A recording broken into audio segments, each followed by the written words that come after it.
की जय। जय। अवतार मेहर बाबा की जय। जय। Beloved God, help us all to love you more and more, and more and more, and still yet more, till we become worthy of union with you, and help us all to hold fast to Baba's daman till the very end. Avatar Meher Baba ki jai. जय। Avatar Meher బాబాకి జై. ప్రీతం మెహర్ బాబా, నీవు ప్రసాదించిన ప్రవచన సారము గ్రహించవలసిన తీరులో గ్రహించి సదవగాహన చేసుకొని వాటిని మా జీవనములలో ఆపాదించుకొని నిజాయితీతోడను నిర్మల ప్రేమతోడను వాటిని ఆచరించులాగున మా అందరినీ ఆశీర్వదించు. అట్టి ఆచరణీయత జీవన శైలిలో జీవించున్నట్ల మమ్ములందరినీ అనుగ్రహింపుము. అవతార్ మెహర్ బాబాకి జై. అవతార్ మెహర్ బాబాకి జై. అందరికీ ప్రేమపూర్వక జై బాబాలు. ఈరోజు కూడా మెహర్ ప్రభు ఆయనతో సహజీవనం చేసుకునే భాగ్యాన్ని మనకి కలుగజేశారు. ఆ పరమ పావనునికి, ఆ సనాతనునికి, ఆ మహోన్నతునికి మనందరి తరపున, ప్రపంచ భక్త కోటి తరపున శత సహస్ర కోటి పాదాభివందనాలను సమర్పిస్తున్నాను. ఇందులో భాగంగా మనం ప్రభు చరిత్రం 10వ భాగంలో ఈ రోజుకి 4402వ పేజీ వరకు వచ్చాం. ఇక 4403 నుంచి శ్రీబాబు చదువుతారు. జాగ్రత్తగా వినండి. అవతార్ మెహర్ బాబాకి జై. ఇందులో 4394 నిన్న మనం చదువుకున్నాము. అందులో కొన్ని మనం తెలుసుకోవాల్సిన నేను చదువుకున్నాం, కానీ దానికి విశ్లేషణ మనం ఏం తెలుసుకోలేదు. ఒకసారి చదువుకుంటే బాగుంటుంది అనిపిస్తున్నది. అలాగేనన్నా. ఎక్కడి నుంచి అంటే సత్యస్వరూపుడైన భగవంతుడు అన్న పేరుతో బాబా ఇచ్చిన ఈ దిగువ సందేశాన్ని నౌరంగాలో జరిగిన ఒక దర్శన కార్యక్రమంలో బయటకు చదివి వినిపించారు. అక్కడ నుంచి మళ్ళీ మనం రీప్లే చేసుకుంటాం. ఓకే నాన్న. జై బాబా. జై బాబా. చిట్ట చివరికి ప్రతి ఒక్కరూ ప్రతి విషయము భగవంతుడే. సత్యస్వరూపుడైన ఆ భగవంతుణ్ణి పరమ గురువు లేదా అవతారం ద్వారా అనుభూతి చెందగలం. ఈ దేశమైన ఇండియాలో సాధారణంగా సర్వోన్నతుడైన భగవంతుని గురించి చెప్పే వివరణలతో వేదాంత ప్రక్రియ సంబంధాన్ని కలిగి ఉంది. ప్రస్తుతం నాకు వేదాంతంతో గాని, సూఫీ తత్వంతో గాని, మరే సిద్ధాంతంతో గాని ఏ సంబంధము లేదు. కానీ సత్యస్వరూపుడైన భగవంతునితో మాత్రమే సంబంధం ఉంది. అలాగే సర్వాన్ని పరిమితం చేస్తూ పరిమితంగా ఉన్న మనలోని వ్యక్తిగత మనసు పూర్తిగా అదృశ్యమైన తర్వాతే సత్యస్వరూపుడైన భగవంతుడు మన అనుభవంలోకి రావడం అవుతుంది. అది ఇక్కడ సత్యస్వరూపుడైన భగవంతుడు, గాడ్ యాజ్ ట్రూత్ అంటారు బాబా. భగవంతుడు సత్యము అన్న విషయాన్ని మానవ హృదయాల్లో ఎప్పటి నుంచో ఆయన స్థాపించాడు. అందుచేత సత్యస్వరూపుడైన భగవంతుడు అన్న పేరుతో ఆయన ఈ సందేశాన్ని ఇచ్చారు. ఏమిటా సందేశం? ప్రతి విషయము, ప్రతి ఒక్కరూ భగవంతుడే అంటాడు ఆయన. ప్రతి విషయము, ప్రతి ఒక్కరూ భగవంతుడే అయితే మరి సత్యస్వరూపుడైన ఆ భగవంతుణ్ణి పరమ గురువు లేదా అవతారం ద్వారా అనుభూతి చెందగలమంటున్నాడు ఆయన. మనం ఒక విధంగా ఉయారాస్లో అంటే మనం కూడా ఒక విధంగా బిందు ఆత్మలుగా ఆయన భాగాలనే అయినప్పటికీ సత్యస్వరూపులం కాం. అందుచేత సత్యస్వరూపుడైన భగవంతుణ్ణి పరమ గురువు లేదా అవతారం ద్వారా అనుభూతి చెందమంటారు. ఈ దేశమైన ఇండియాలో సాధారణంగా సర్వోన్నతుడైన భగవంతుడి గురించి చెప్పే వివరణలతో వేదాంత ప్రక్రియ సంబంధం కలిగి ఉన్నది. వేదాలు, శాస్త్రాలు, ఉపనిషత్తులు, అష్టాదశ పురాణాలు, ఒక విధంగా చెప్పాలంటే భాగవతం, భగవద్గీత, ఇవన్నీ కూడా భగవంతుడి యొక్క విశిష్టమైనటువంటి ఔన్నత్యాన్ని చెప్పడానికి ఒక ప్రతీకలు అయిపోయేవి. ఆ ప్రతీకలు చాలా మంది దాంట్లో పాండిత్యం సంపాదించి ప్రజల్ని ఒక విధంగా ఎడ్యుకేట్ చేయాలని చూస్తున్నారు. కానీ బాబా అంటున్నారు, ప్రస్తుతం నా సిద్ధాంతంతో కానీ, సూఫీతత్వంతో కానీ, మరే ఇతర సిద్ధాంతం కానీ ఏ సంబంధం లేదు అనేసాడు. ఆయన నాకు సంబంధం లేదు అన్న వాటితో మనకెందుకు సంబంధం ఉండాలి? మనకెందుకు అవి? సాక్షాత్తు సత్యస్వరూపుడైనటువంటి పరస్పర పరబ్రహ్మైనటువంటి మెహర్ బాబాకే దాంతో సంబంధం లేకపోతే మనకి వాటితో సంబంధం ఎందుకు? ఇక ఆయనకే సంబంధం. మనం అవన్నీ ఒక విధంగా చెప్పాలంటే ఇంట్లో ఉన్న పక్కన పెట్టాం, వాటిలోకి వెళ్ళద్దు. అంచేత కానీ సత్యస్వరూపుడైన భగవంతుడితో మాత్రమే సంబంధం ఉంది. ఆయనకి కూడా ఆయన సత్యస్వరూపంతో మాత్రమే సంబంధం ఉన్నది. నిత్యస్వరూపం వేరు, సత్యస్వరూపం వేరు, శాంతి స్వరూపం వేరు, సహజ స్వరూపం వేరు, సమ్మోహన స్వరూపం వేరు, సర్వోన్నత స్వరూపం వేరు. మనకి ఇవన్నీ తెలియవు, ఎందుకంటే వాటి కోసం ఆలోచించాం కాబట్టి. అందుచేత సత్యస్వరూపమైన భగవంతుడితో మాత్రమే సంబంధం ఉంది నాకు. అలాగే సర్వాన్ని పరిమితం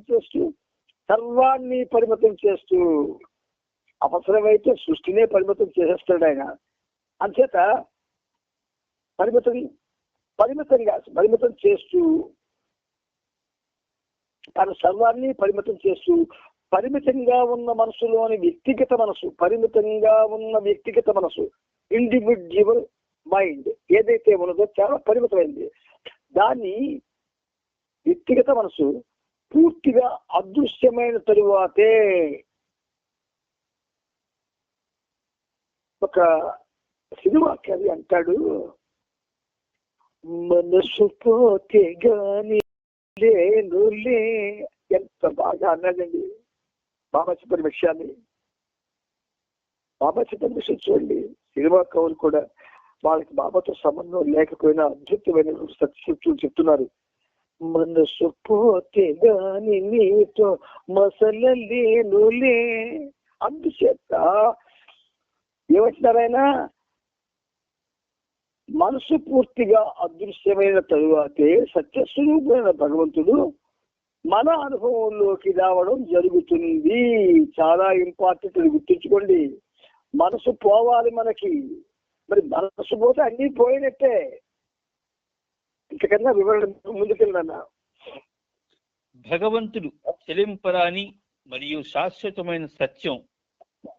నామరూపకారాదులకు అతీతంగా ఉన్న భగవంతుని యొక్క నిరాకార తత్వాన్ని గాని ఆయన సాకార తత్వాన్ని గాని ఆరాధిస్తూ, ప్రేమిస్తూ, అన్వేషిస్తూ ఆయనకు సర్వార్పణ గావించుకున్న వారికి ఆ భగవంతుడు తన నిజతత్వాన్ని వ్యక్తపరిచి వారికి తన అనంత శక్తి జ్ఞానానందాలను ప్రసరింపజేస్తాడు. దైవీ మానవులు లేదా అవతారుల ద్వారా భగవంతుడు సాధారణ మానవులకు ఎంతో సులభంగా అందుబాటులో ఉంటాడు. జీవన పోరాటంలో పెనుగులాడే మానవాళికి, ముఖ్యంగా అజ్ఞానాంధకారంలో మ్రగ్గుతున్న జనావళికి జ్ఞానజ్యోతిని, సత్యాన్ని అనుగ్రహించేందుకు అవతారులు నిరంతరం భూపైకి వస్తూనే ఉన్నారు. ముందు ముందు కూడా వస్తూనే ఉంటారు. క్లూ ఇచ్చేశారు. అవతారుడు ఎందుకు వస్తాడండి భూమి మీదకి? జీవన పోరాటంలో పెనుగులాడే మానవాళికి, ముఖ్యంగా అజ్ఞానాంధకారంలో మ్రగ్గుతున్న జనావళికి జ్ఞాన జ్యోతిని, సత్యాన్ని అనుగ్రహించేందుకు అవతారులు నిరంతరం భూమిపైకి వస్తూనే ఉన్నారు, ముందు ముందు కూడా వస్తూనే ఉంటారు. The very purpose of the incarnation of god man. అవతారుడి యొక్క రాకలో పరమార్థం ఏమిటి అంటే చాలా స్పష్టంగా చెప్పేశారు ఆయన. జీవన పోరాటంలో పెరుగులాడే మానవాళికి, ముఖ్యంగా అజ్ఞాన అంధకారంలో మరుగుతున్న జనావళికి, జీవన పోరాటంలో పెరుగులాడే మానవాళి మనం, లాభాలవస్థగా పిలువబడుతున్న మనం, అజ్ఞానాంధకారంలో మరుగుతున్న జనావళికి అంటే మనం మినహా మిగిలిన వాళ్ళందరూ సత్యాన్ని అనుగ్రహించేందుకు అవతారులు నిరంతరం భూమిపైకి వస్తూనే ఉన్నారు, ముందు ముందు కూడా వస్తూనే ఉంటారు అని అన్నారు. ఇప్పుడు జీవన పోరాటంలో పోరాడే వాళ్ళు ఎవరు అంటే పిలుగులాడే మానవాళి అంటే మనము అని మనం చెప్పుకున్నాం. ఎందుచేత అందరితో పాటు సాధారణ జీవనాల్ని సాగిస్తూ ఉన్నా మన సాధారణ జీవనంలోకి మహోన్నతుడు అవతారుడు అయినటువంటి మెహర్ బాబా కల్పించుకొని ఆయన కొంచెం మన జీవనాల్లో దూరాడు. ఆ జీవనాల్లో ఆయన ఉన్నాడన్న విషయాన్ని ఎంతమంది బాబా ప్రేమికులతో తెలిసినో తెలియదు, నాకు ఏదో తెలియదు, కానీ నేను తెలుసుకోవడానికి నాకు ఇప్పటికి కూడా నాకు అవకాశం రావడం లేదు.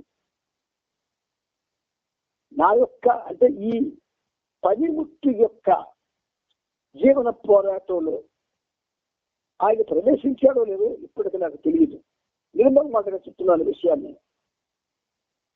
ఆయనే గాని ప్రవేశించాడు అని నాకు ఈశ్వరుని మాత్రం తెలిసినా నా పరిస్థితి ఎలా ఉండదు.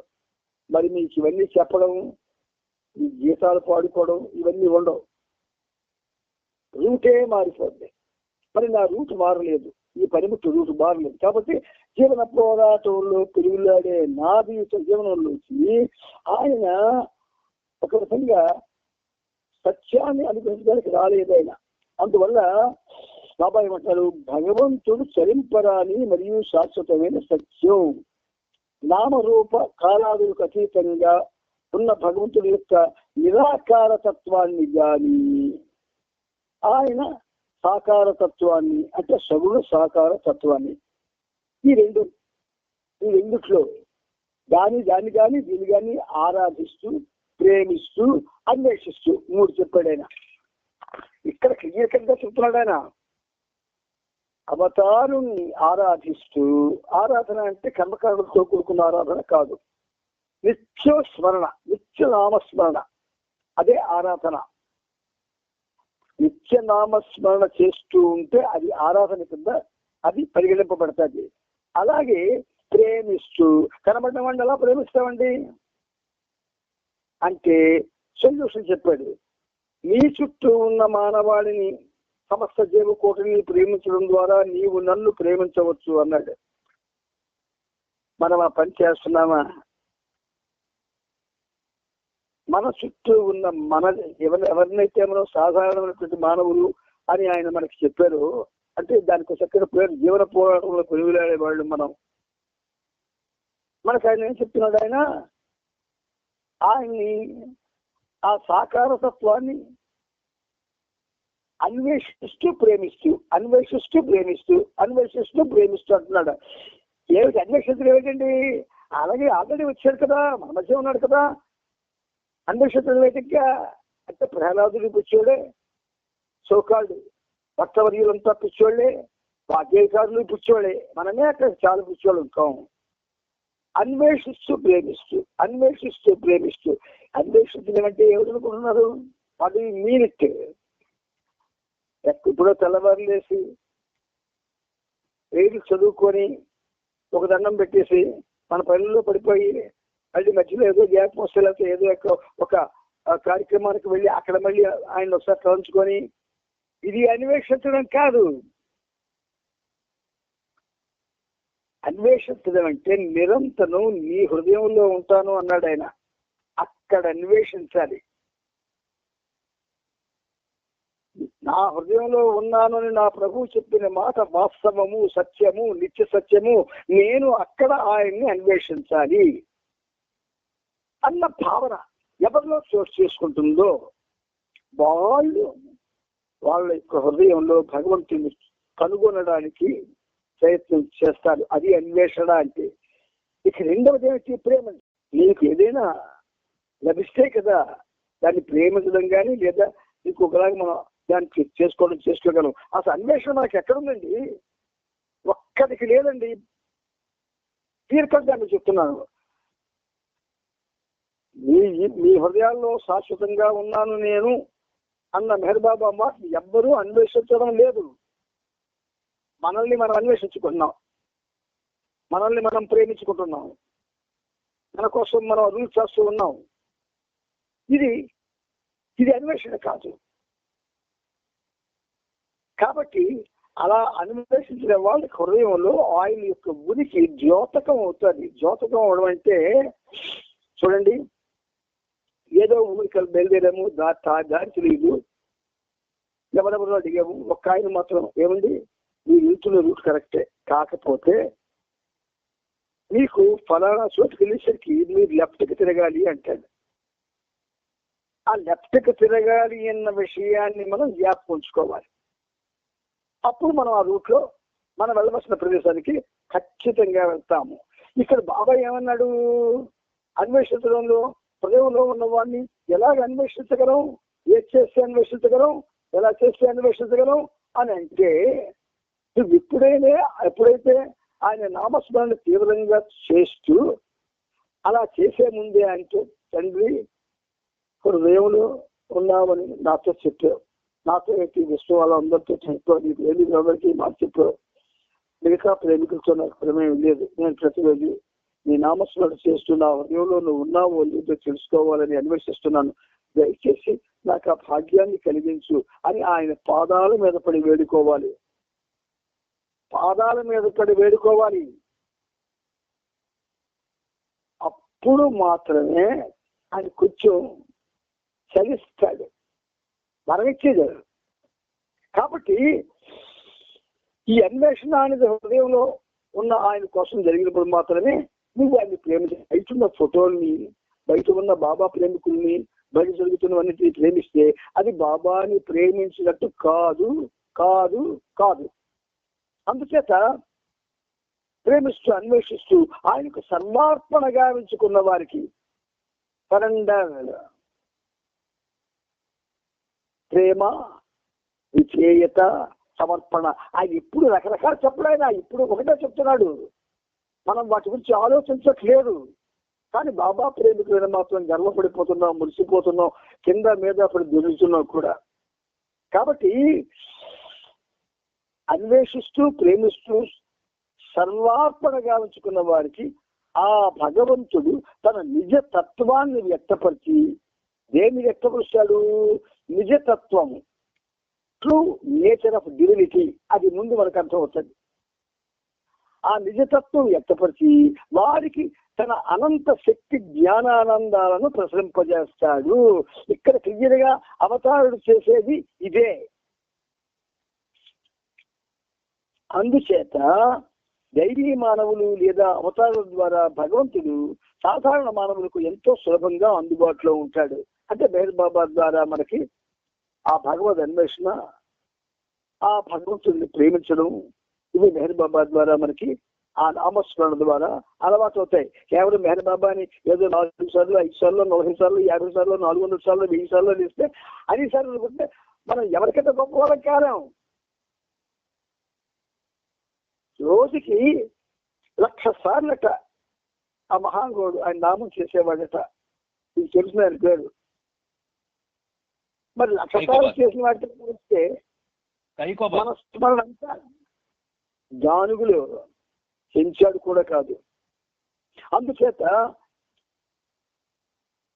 తన నిజతత్వాన్ని వ్యక్తపరిచి వారికి తన అనంత శక్తి జ్ఞానానందాలను ప్రసరింపజేస్తాడు.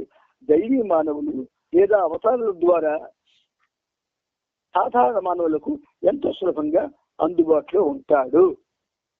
దైవీ మానవుడు అంటే గాడ్ ఇన్ హ్యూమన్ ఫామ్. ఆయన మనకు అందుబాటులో ఉన్నాడండి బాబు, మనందరికీ అందుబాటులో ఉన్నాడు. దయచేసి అన్వేషించి ప్రేమించడానికి ప్రయత్నం చేద్దాం. ఇంత చదువు చదివిస్తుంది దేనికంటే మనకు ఒక విధంగా ఆ సత్యాలు తెలుసుకొని ఆ విధంగా మన నడవడికిని మనం సరి చేసుకొని మిగతావన్నిటిని పక్కన పెట్టేసి అసలు అవతారుడు ఏం చేశాడు చెప్పండి ఒకసారి. 75 ఏళ్ల జీవితంలో పట్టెడన్నం తినలేదు ఆయన. 10 నిమిషాలు విశ్రాంతి తీసుకోలేదు ఈ మానవాళి కోసం. దేహాన్ని అనేక చిత్రవసలకు లోంచేశాడు ఆయన. విరోచనాలు నడుస్తుంటే అయిపోతుంటే అక్కడక్కడ కడుక్కుంటూ మళ్ళీ నడకే ప్రారంభించాడు ఆయన. 70,000 మైళ్ళు నడిచాడు ఆయన.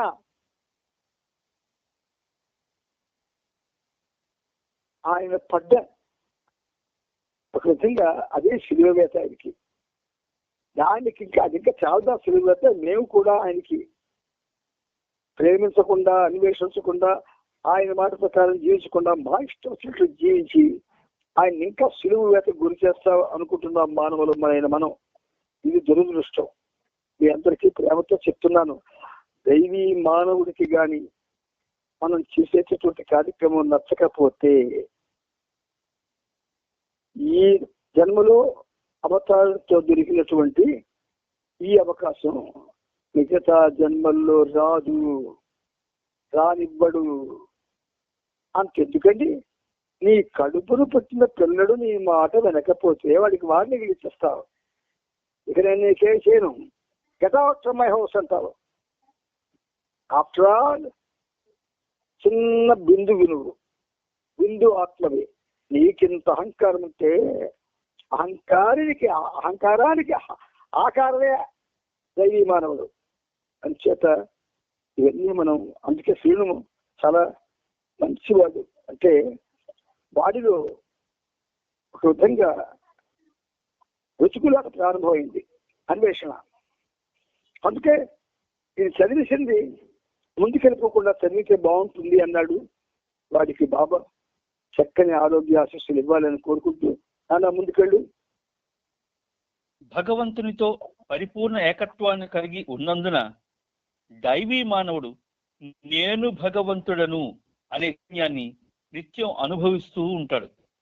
ఈ స్థితి వేదాంత పరిభాషలోని అహం బ్రహ్మాస్మి అనే స్థితికి, సూఫీ విధానంలోని అనల్ హక్ అనే స్థితికి, నేను నా తండ్రి ఒక్కడే అనే క్రీస్తు ప్రకటనకు సరిసమానంగా పోలి ఉంటుంది.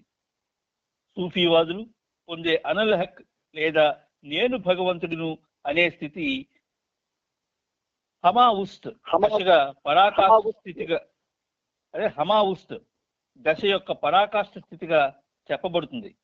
హమావుస్థికి అర్థం సర్వము భగవంతుడే, భగవంతుడు తప్ప ఇతరమైనది ఏదీ లేదు. ఈ విధానంలో భగవంతుడు కాక రెండవది ఏమీ లేదు అన్న విషయాన్ని మాత్రమే యోచన చేయడం వలన భగవంతుని పట్ల ప్రేమ, భగవంతుని కొరకు తపన అనే విషయాలకు స్థానం ఉండదు. ఆ ఆత్మకు బుద్ధిపరంగా నేను భగవంతుడను అన్న దృఢ విశ్వాసం ఏర్పడుతుంది. కానీ అట్టి స్థితిని యథార్థంగా అనుభూతి చెందడానికి ఆత్మ నేను ఈ శరీరాన్ని కాను, నేను నా మనసును కాను, నేను ఇది అది ఏదీ కాను, నేను భగవంతుడను అన్న ఒకే ఆలోచన పైన తీవ్రమైన ఏకాగ్రతను గాని ధ్యానాన్ని గాని అనుష్ఠించాలి. ఆత్మ ఇట్టి ధ్యానంలో తాను ఏదై ఉన్నానని ధ్యానం చేస్తుందో అట్టి స్థితినే అనుభూతి చెందుతుంది. కానీ భగవంతుణ్ణి ఈ పద్ధతిలో అనుభూతి చెందడం అన్నది కష్టమే కాకుండా పేలవంగా నిరుత్సాహకరంగా ఉంటుంది. ఇంత పేరా చెప్పి ఇంత ఏదైతే చేయమని ఆయన చెప్పాడు, ఆఖరిని ఏమన్నాడు, కానీ భగవంతుణ్ణి ఈ పద్ధతిలో అంటే ఒక మెథడ్ ఆఫ్ ఒక విధంగా యాక్షన్, ఆ పద్ధతిలో భగవంతుని అనుభూతి చెందడం అనేది కష్టమే The కాకుండా person you are వేల speaking మంది with has put your call on hold. Please stay on the line. మీరు మాట్లాడుతున్న వ్యక్తి మీ కాల్ ను హోల్డ్ లో ఉంచారు. సంయోగం తప్ప మరి అన్ని తప్పించదు. ఇప్పుడు ఈ రెండిట్లో సమాగు స్థితి అది సర్వము భగవంతుడి కొరకే అని ధ్యాసలో ఉంటుంది.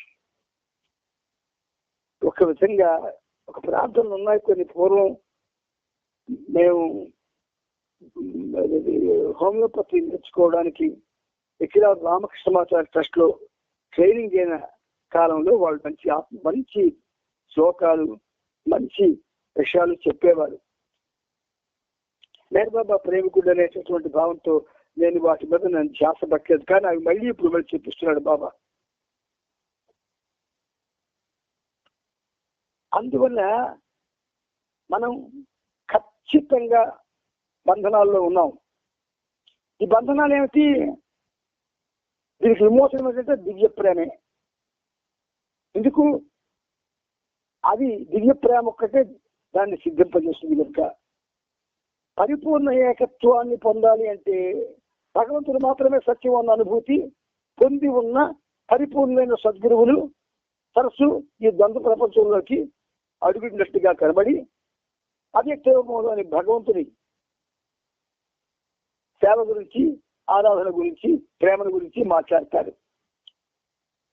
గట్టిగా మత్తగా అన్నారు, అవ్యక్త రూపంలో అంటున్నారు, వ్యక్తంగా కాదు. అంతేకాకుండా లెక్కలేని రూపాల్లో తనను తాను ప్రకటించుకుంటూ ఉన్న ఆ భగవంతుని పట్ల ప్రేమ, ఆరాధన, సేవల గురించి కూడా సద్గురువులు చెబుతారు. చాలా చాలా చాలా నిగూఢమైనవి, గాఢమైనటువంటి విషయాలు ఇవి. సింపుల్ గా మీకు చెప్పాలంటే, నేను ప్రేమికుడిని అనుకోవడం కాదు, ప్రేమిక జీవనం గడపాలి. ప్రేమిక జీవనం అంటే ఏమిటి? సదా భగవద్ ధ్యానములో, అంటే నీ ప్రియతముని ధ్యానంలో ఉంటూ ఆయన నామస్మరణ చేస్తూ ఇంకా దేని ఎందు ధ్యాస లేకుండా నువ్వు ఉండగలగాలంటే మ్యాండేట్, అది తప్పదు. నేను అక్కడికి వెళ్తాను, ఇక్కడికి వెళ్తాను, అటుపక్క వెళ్తాను, ఇటుపక్క వెళ్తాను. చూసారా బాగా బాబా అంటారు, నీకు రెక్కలు వచ్చి ఎగరగలిగే శక్తి వస్తే సంవత్సరాల ఎదురు కానీ పిచ్చుకులా ఇక్కడ నుంచి అక్కడికి, అక్కడి నుంచి ఎక్కడికి ఎగరొద్దు అంటాడు ఆయన. మనం పిచ్చుకునే సంవత్సరం కాలేకపోతున్నాం. ఇక్కడైనా సంవత్సరం అవడానికి ప్రయత్నం చేద్దాం. ఇది పెద్ద సమస్య కాదు, అది కూడా చెప్తున్నాడు బాబా మీకు. ప్రతి వాళ్ళు కూడా గ్రూపుల కింద ఫార్మ్ అవుతున్నారు. దేనికి గ్రూపు? దేనికి ఆ సమూహం? నిన్నుగా బ్రతికేటట్టు చేయడానికా ఆ గ్రూపు? నిన్ను నువ్వు పోగొట్టుకోవడానికి అది ఏ విధమైన సహాయం చేయకపోతే ఆ గ్రూప్ ఎలా? ఆ గ్రూప్తో నీకు జీవనం ఎలా? ఆ జీవనం ఈయనతో గడుపు, ఈ నామస్మరణ చేయి. ఈయన నిన్ను ఎలా సాకుసాడంటే, క్లియర్గా చెప్తున్నాను నేను, బాబా నాతో చెప్పిస్తున్నాను మీకు. ముందు సవతి తల్లిలాగా సాకుతాడు, గుర్తుపెట్టుకోండి. ఆ తర్వాత ప్రేమని పంచే తల్లి అవుతాడు ఆయన. సవతి తల్లిగా అప్పటికే సవతి తల్లిగా ఆయన మనల్ని ప్రేమించినప్పుడు కూడా మనం ఆయనతోనే ఉండాలి, ఎక్కడికి వెళ్ళకూడదు. మనకి ఇతర వాటితో సంబంధం ఉండడానికి వీల్లేదు. ఇక సహవాసం అంటారా, ఇంతవరకు బాబా బాడీ డ్రాప్ చేసిన తర్వాత ఎన్ని సహవాసం ఏవో లెక్కలేదు. ఏం పొందారు చెప్పండి? ఒక్కరైనా సహవాసంలో మాట్లాడేప్పటికైనా మానేస్తారా? సహవాసంగా బయటికి వెళ్ళి మళ్ళీ వస్తుండడం మానేశారా? సహవాసంలో నవ్వులు సైకిల్ చేసుకోవడాలు మానేశారా? ఎవరైనా ఏదైనా చెప్తే దాని పూర్తిగా మనసు లగ్నం చేస్తున్నారా? ఏకాగ్రతతో వెళ్తున్నారా? లేదు లేదు లేదు. ఇదంతా డ్రామా. ఈ డ్రామాకి సర్వోన్నతుడు దొరకడు, నెత్తి కొట్టుకున్నా దొరకడు. ఆయన చెప్పిన పంథాలు ఖచ్చితంగా మనం భగవంతుడితో సంయోగం కోసం మనం పరితపించాలి. యోగం ఇచ్చింది మనకి, ఆయనతోటి సంయోగం చెందాలి. అందుకే సూఫీ ఆ 2 వర్డ్స్ మనకు పరిచయం చేశాడు ఆయన. అందుచేత సూఫీజాన్ని ఓరియంట్ చేశాడు ఆయన. ఓరియంట్ చేసి మనకు అందించాడు కూడా. ఫారినర్స్కే కాదు, ఆయనకి ఫారినర్కి సంబంధించి సూఫీతత్వం. మనకి హిందూయిజం, హిందూ ఆధ్యాత్మిక తత్వం ఇదే మనకు తెలుసు. కానీ అన్ని ఇజాలని కూడా ఆయన మనకు పరిచయం చేశాడు. చెవులు దేనికి ఇచ్చాడు, బుద్ధి దేనికి ఇచ్చాడు, తెలివితేటలు దేనికి ఇచ్చాడు, ఏకాగ్రత ఎందుకు ఇచ్చాడు, ఇవన్నీ దేనికి ఇచ్చాడు? ఈ శాసనాలన్నీ నీకు నీ శరీరంలో ఆయనకి దగ్గరవడానికి, అంతేగాని ఈ మాయా ప్రపంచానికి దగ్గరవడానికి కానే కాదు కాదు కాదు కాదు కాదు. కాబట్టి ప్రేమికులరా, మనకి ఇప్పటికీ ఆరాధన సేవన గురించి కూడా సద్గురువు చెబుతారు అన్న దగ్గర మనం ఇవాళ మనకి టైం అయిపోయింది కాబట్టి ఆపుకుంటున్నాం. మళ్ళీ ఇది కంటిన్యూ ఇక్కడ నుంచి చేసుకుంటూ రేపటి నుంచి ముందుకు వెళదాం. దయచేసి ఈ పనిముట్టుకు ఏంటంటే, చూడండి ఒక క్వశ్చన్ చెప్తాను మీకు సింపుల్ గా. ఈ పనిముట్టు పరిస్థితి, ఇంటిని కాపలా కాసే కుక్క ఎవరొచ్చినా అరుస్తుంది. ఎవరొచ్చినను దేవుడు వచ్చినా ఆ గేటు దగ్గరికి అరుస్తుంది. ఇంచేత దానికి స్వామి భక్తి పరాయణత, ఎవరైతే తను సాకుతున్నారో వాళ్ళ మీద ప్రేమ మాత్రమే ఉంటుంది కుక్కకి. అందుకే కుక్క బ్రతుకు చాలా గొప్పది అన్నారు బాబా. మనకి మన యజమాని మెహర్ బాబా, ఆయన పెంచే కుక్కలం మనం. ఆయన మీద విశ్వాసం చూపించకుండా అన్నిటి మీద అందరి మీద విశ్వాసం చూపిస్తే ఇది చాలా చాలా కూడా తప్పుడు పని. అంచేత కుక్క స్థితి, రాజ స్థితి, కీటక స్థితి, కుక్క స్థితి, 3 స్థితులు బాబా ప్రస్తావిస్తూ కుక్క స్థితి చాలా మంచిది అన్నాడు ఆయన. ఇప్పటికి అర్థం కాలేదు ఎవరికి. పెద్ద పెద్ద గ్రంథాలు ఎందుకండి మనకి? సింపుల్, చాలా సరళంగా బాబా మనకి ఇంత చక్కటి విజ్ఞానాన్ని ఇస్తుంటే పెద్ద పెద్ద గ్రంథాల్లో దూరిపోతాం, ఏమిటేమిటో చేసేస్తాం. బాబా బాడీ 1969లో బాడీ డ్రాప్ చేసి ఇప్పటికి ఎవరికి కూడా సంకీర్తన సరిగ్గా రాలేదు, ఎవరికీ రాలేదు. అందుచేత అక్కడే మనం ఫెయిల్ అయిపోయినప్పుడు ఇంకేలాంటివన్నీ ఏంటి మనం నేర్చుకుంటాం అంటే ఇది బెస్ట్. సంకీర్తనగా ఇవి చాలా ఉత్తమం. సంకీర్తన కన్నా భగవంతుని యందు విశ్వాసం మనకు ఉండాల.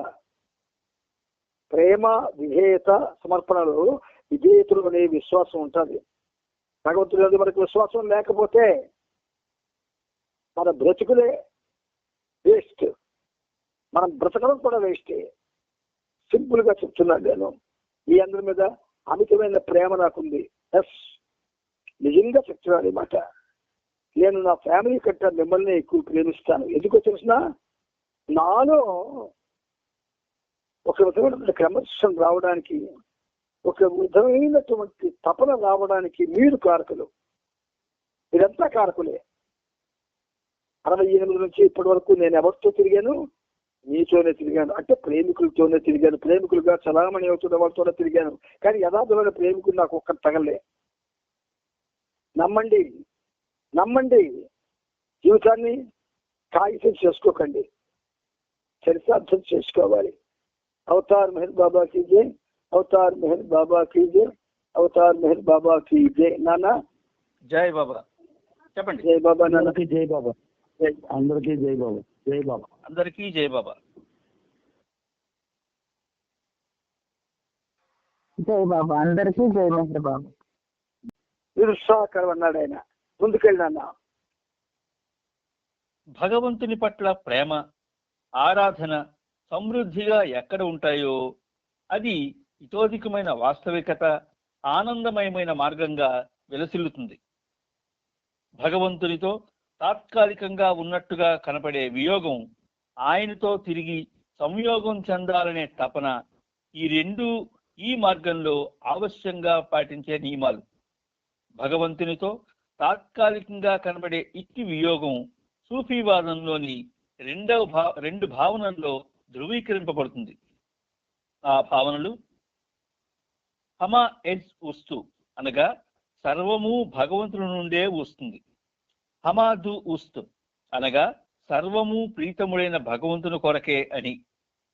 ఈ రెండు భావనల్లోనూ భగవంతునితో తనకున్న వియోగం తాత్కాలికమని, మరియు ఆ వియోగం కేవలం బయటకు కనపడేది మాత్రమేనని ఆత్మ గ్రహిస్తుంది.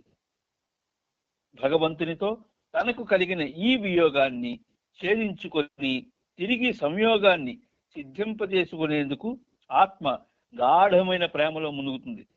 దానితో తాను వేరు, భగవంతుడు వేరు అన్న ద్వంద్వభావాన్ని ఆ ప్రేమలో దహింపజేసుకుంటుంది.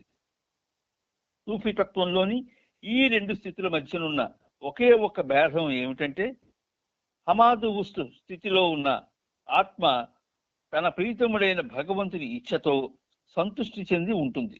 అదే హమా ఉస్తు స్థితిలోని ఆత్మ భగవంతునితో సంయోగం తప్ప మరి దేని కోసం తప్పించదు. చూశారా, మనం అన్ని తెలుసుకుని అనుకుంటున్నామండి. మనకేం తెలియదండి, మనకేమీ తెలియజెప్పిన వాళ్ళు కూడా లేరు. స్టేజ్ మీద ఉపన్యాసాలు ఇచ్చిన వాళ్ళు వాళ్ళ యొక్క ప్రతిపత్తి కొంచెం నిలబెట్టుకోవడం కోసం ఏమో కొన్ని విషయాలు చెప్పి దిగిపోతారు. మనము విన్నట్టుగా విని మనము వెళ్ళిపోతాం. ఇది ఒక విధంగా చెప్పాలి అంటే ఉపయుక్తం కానిది, దానివల్ల మనకి ఏ విధమైనటువంటి లాభం రాదు. కానీ ఇక్కడ బాబా ఏమంటున్నారు అంటే, మీదని ఒక 10 లైన్లు భగవంతుని పట్ల ప్రేమ, ఆరాధన సమృద్ధిగా ఎక్కడ ఉంటాయో అది శోభకమైన వాస్తవికత, ఆనందమయమైన మార్గంగా వెలుస్తుంది. భగవంతుడితో తాత్కాలికంగా ఉన్నట్లుగా కనబడే వియోగం, ఆయనతో తిరిగిన సంయోగం చెందాలనే తపన. వియోగంగా కనబడేది సంయోగం చెందాలి. ఈ రెండు ఈ మార్గంలో ఆవశ్యకంగా పాటించే నియమాలు అని అంటూ, ఈ రెండు భావనలతో తాత్కాలికంగా కనబడే వియోగం సూఫీవాదంలోని 2 భావనలు ధృవీకరింపబడిందని సూఫీయుగంలో ఉన్నటువంటి 2 భావాలు మనకి బాబా పరిచయం చేశారు. హమా ఎజ్ ఉస్ట్ అనగా సర్వము భగవంతుని నుండే వస్తుంది. హమాదు ఉస్ట్ అంటే అనగా సర్వము ప్రీతముడైన భగవంతుని కొరకే. మొదటిది సర్వము భగవంతుని నుండి వస్తుంది. రెండవది చూడండి, సర్వము భగవంతుని కొరకే, భగవంతుని నుండి వస్తుంది, భగవంతుని కొరకే అన్న ఈ రెండు సూఫీజానికి సంబంధించినటువంటి భావాలు. అయితే తనకున్న వియోగం భగవంతుడితో తాత్కాలికమని, ఆ వియోగం కేవలం బయటికి కనబడేది మాత్రమేనని ఆత్మ గ్రహిస్తుంది. అంటే మనకి తెలియకపోయినా ఆత్మ అది తనని తాను వ్యక్తపరచుకోకపోయినా, మనకి కనబడకపోయినా అదృశ్య జగతిలో అది భావాన్ని భగవంతుడితో, అది కూడా భగవంతుడితో ఉంటుంది. ఆ ఉన్నప్పుడు ఏం చేస్తుంది, కొన్ని అది గ్రహిస్తుంది. ఆ గ్రహించడంలో భగవంతుడితో తనకున్న వియోగం తాత్కాలికం, వియోగంగా బయటికి కనబడేది మాత్రమే అని ఆత్మ తెలుసుకుంటుంది. అది మనకి తెలియదు. ఏంటి, నా ఆత్మే కదా, మరి దానికి తెలిస్తే నాకు తెలిసినట్టు కదా అని అనుకోవడానికి లేదు. అందువల్ల భగవంతునితో తనకు కలిగిన ఈ వియోగాన్ని ఆత్మ అనుకోండి ఛేదించుకొని తిరిగి సంయోగాన్ని సిద్ధింపజేసుకునేందుకు ఆత్మ గాఢమైన ప్రేమలో మునుగుతుంది. విషారా, ఎంత అద్భుతంగా చెప్పారో బాబా. మనం కాదట, ఆత్మే ఆ ప్రయత్నం చేస్తుందట. అంటే మనం వేరు, మన ఆత్మ వేరు. ఆత్మ అంటే it is part and parcel of our soul. అనంతాత్మ యొక్క చిన్ని భాగం, చక్కని పేరు పెట్టాడు ఆయన, బిందు ఆత్మ అని. మనం బిందు ఆత్మలం. అంచేత ఆ బిందు ఆత్మ మీద మనకి ఏమాత్రం కూడా శ్వాస లేదు. ఆ అనంతాత్మ యొక్క భాగమే నాలో ఉన్న బిందు ఆత్మ అన్న విశిష్టమైనటువంటి భావన ఎవరికి లేదు, రాలేదు. అది వస్తే మారిపోద్ది లైఫ్ స్టైల్. అందుచేత అది ఆ వియోగాన్ని ఛేదించుకొని తిరిగి సంయోగాన్ని సిద్ధింపజేసుకునేందుకు ఆత్మ గాఢమైన ప్రేమలో పడుతుంది. ఇక్కడ మీకు ఒక చెప్పాలి, ఇంట్లో తల్లి తండ్రికి ఉన్న బాధ్యత పిల్లలకి ఉండదు. ఆ తల్లిదండ్రులతో సంబంధం ఉన్న ఎవ్వరికీ ఉండదు. వాళ్ళ బాధ్యతలు కూడా ఎవరి బాధ్యతలు వాళ్ళవే.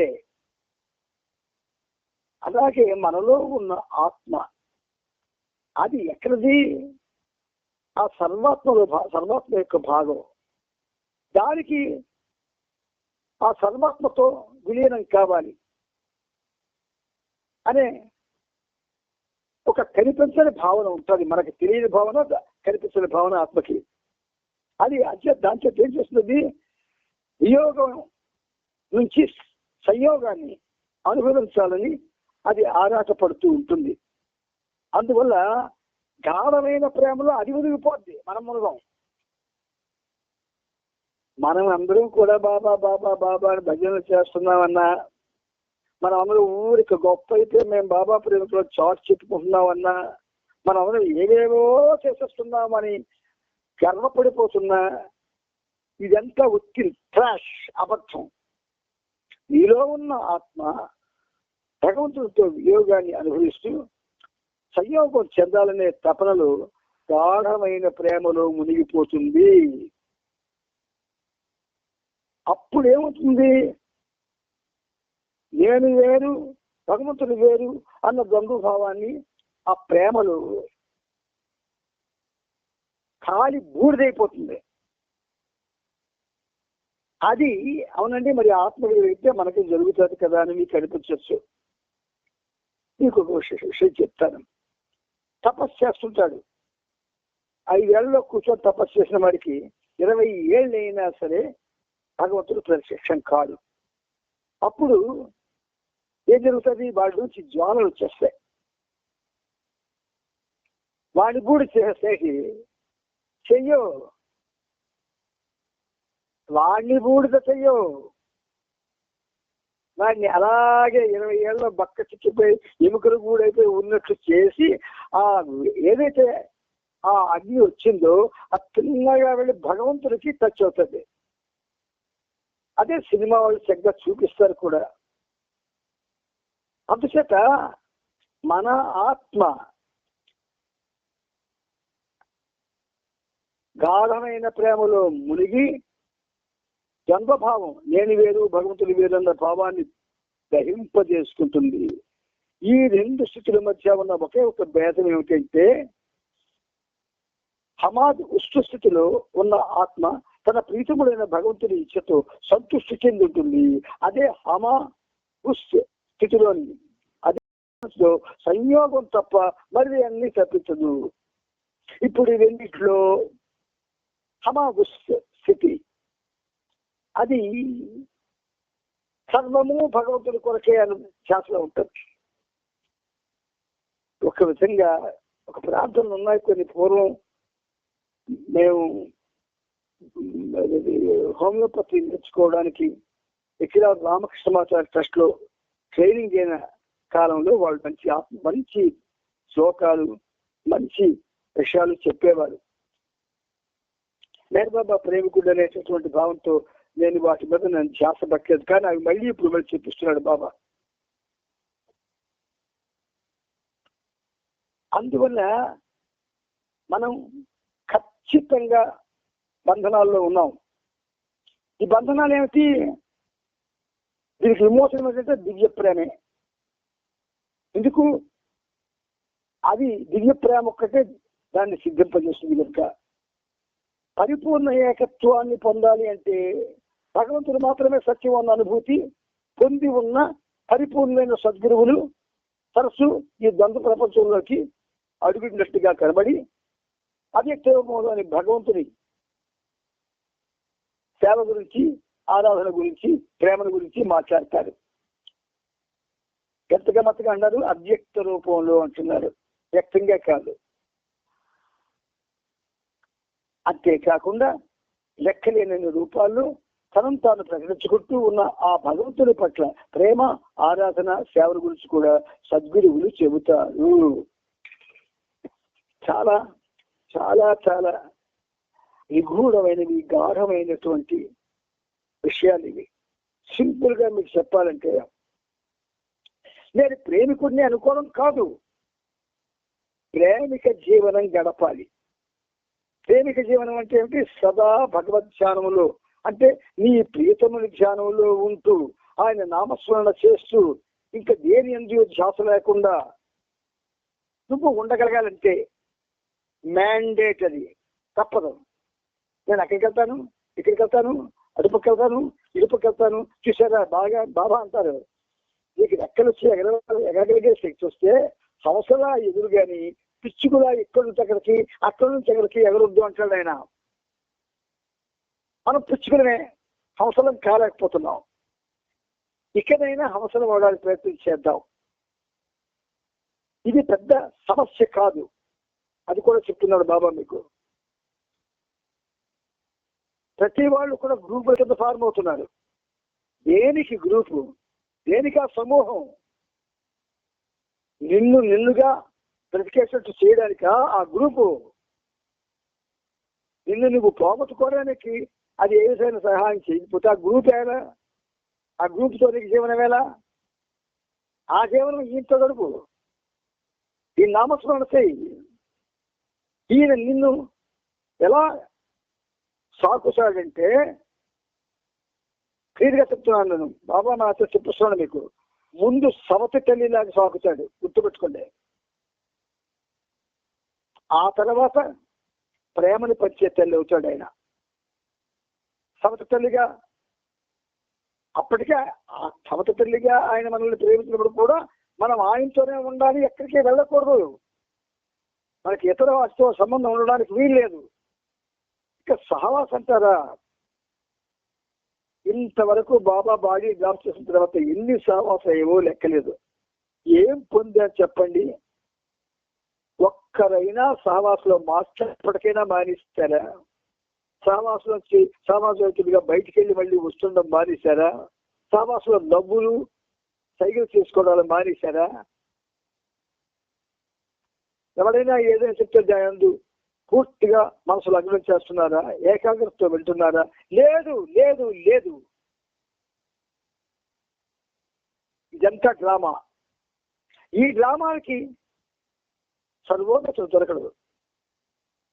దొరకడు, నెత్తి కొట్టుకున్నా దొరకడు. ఆయన చెప్పిన పంథాలు ఖచ్చితంగా మనం భగవంతుడితో సంయోగం కోసం మనం పరితపించాలి. యోగం ఇచ్చింది మనకి, ఆయనతోటి సంయోగం చెందాలి. అందుకే సూఫీ ఆ 2 వర్డ్స్ మనకు పరిచయం చేశాడు ఆయన. అందుచేత సూఫీజాన్ని ఓరియంట్ చేశాడు ఆయన. ఓరియంట్ చేసి మనకు అందించాడు కూడా. ఫారినర్స్కే కాదు, ఆయనకి ఫారినర్కి సంబంధించి సూఫీతత్వం. మనకి హిందూయిజం, హిందూ ఆధ్యాత్మిక తత్వం ఇదే మనకు తెలుసు. కానీ అన్ని ఇజాలని కూడా ఆయన మనకు పరిచయం చేశాడు. చెవులు దేనికి ఇచ్చాడు, బుద్ధి దేనికి ఇచ్చాడు, తెలివితేటలు దేనికి ఇచ్చాడు, ఏకాగ్రత ఎందుకు ఇచ్చాడు, ఇవన్నీ దేనికి ఇచ్చాడు? ఈ శాసనాలన్నీ నీకు నీ శరీరంలో ఆయనకి దగ్గరవడానికి, అంతేగాని ఈ మాయా ప్రపంచానికి దగ్గరవడానికి కానే కాదు కాదు కాదు కాదు కాదు. కాబట్టి ఎందుకులేరా మనకి ఇప్పటికీ ఆరాధన సేవన గురించి కూడా సద్గురువులు చెబుతారు అన్న దగ్గర మనం ఇవాళ మనకి టైం అయిపోయింది కాబట్టి ఆపుకుంటున్నాం. మళ్ళీ ఇది కంటిన్యూ ఇక్కడ నుంచి చేసుకుంటూ రేపటి నుంచి ముందుకు వెళదాం. దయచేసి ఈ పనిముట్టుకు ఏంటంటే, చూడండి ఒక క్వశ్చన్ చెప్తాను మీకు సింపుల్గా. ఈ పనిముట్టు పరిస్థితి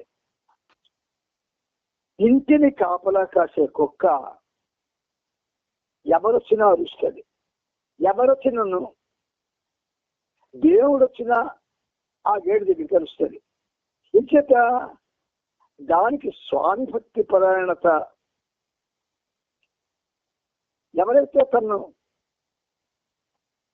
సాకుతున్నారో వాళ్ళ మీద ప్రేమ మాత్రమే ఉంటుంది కుక్కకి. అందుకే కుక్క బ్రతుకు చాలా గొప్పది అన్నారు బాబా. మనకి మన యజమాని మెహర్ బాబా. ఆయన పెంచే కుక్కలం మనం. ఆయన మీద విశ్వాసం చూపించకుండా అన్నిటి మీద అందరి మీద విశ్వాసం చూపిస్తే ఇది చాలా చాలా కూడా తప్పుడు పని. అంచేత కుక్క స్థితి, రాజీ స్థితి, కీటక స్థితి, కుక్క స్థితి, 3 స్థితులు బాబా ప్రస్తావిస్తూ కుక్క స్థితి చాలా మంచిది అన్నాడు ఆయన. ఇప్పటికి అర్థం కాలేదు ఎవరికి. పెద్ద పెద్ద గ్రంథాలు ఎందుకండి మనకి? సింపుల్, చాలా సరళంగా బాబా మనకి ఇంతటి చక్కటి విజ్ఞానాన్ని ఇస్తుంటే పెద్ద పెద్ద గ్రంథాల్లో దూరిపోతాం. ఏమిటేమిటో చేసేస్తాం. బాబా బాడీ 1969 బాడీ డ్రాఫ్ట్ చేసి ఇప్పటికి ఎవరికి కూడా సంకీర్తన సరిగ్గా రాలేదు. ఎవరికీ రాలేదు. అందుచేత అక్కడే మనం ఫెయిల్ అయిపోయినప్పుడు ఇంకేలాంటివన్నీ ఏంటి మనం నేర్చుకుంటాం అంటే ఇది బెస్ట్. సంకీర్తనగా ఇవి చాలా ఉత్తమం. సంకీర్తన కన్నా భగవంతుని యందు విశ్వాసం మనకు ఉండాల. ప్రేమ, విధేయత, సమర్పణలో విధేయతలు అనే విశ్వాసం ఉంటుంది. భగవంతుని యందు మనకు విశ్వాసం లేకపోతే మన బ్రతుకులే వేస్ట్. మనం బ్రతకడం కూడా వేస్టే. సింపుల్ గా చెప్తున్నాను నేను. మీ అందరి మీద అమితమైన ప్రేమ నాకుంది. ఎస్, నిజంగా చెప్తున్నాను ఈ మాట. నేను నా ఫ్యామిలీ కంటే మిమ్మల్ని ఎక్కువ ప్రేమిస్తాను. ఎందుకో తెలిసిన, నాలో ఒక విధమైనటువంటి క్రమశిక్షణ రావడానికి, ఒక విధమైనటువంటి తపన రావడానికి మీరు కారకులు. ఇదంతా కారకులే. 68 నుంచి ఇప్పటి వరకు నేను ఎవరితో తిరిగాను? మీతోనే తిరిగాను. అంటే ప్రేమికులతోనే తిరిగాను. ప్రేమికులుగా చలామణి అవుతున్న వాళ్ళతోనే తిరిగాను. కానీ యథార్థమైన ప్రేమికులు నాకు ఒక్కటి తగలే. నమ్మండి. జీవితాన్ని కాగితం చేసుకోకండి, చరితార్థం చేసుకోవాలి. అవతార్ మెహర్ బాబా కీ జై, అవతార్ మెహర్ బాబా కీ జై, అవతార్ మెహర్ బాబా కీ జై. నాన్న జై బాబా చెప్పండి. జై బాబా నాన్న. అందరికీ జై బాబా.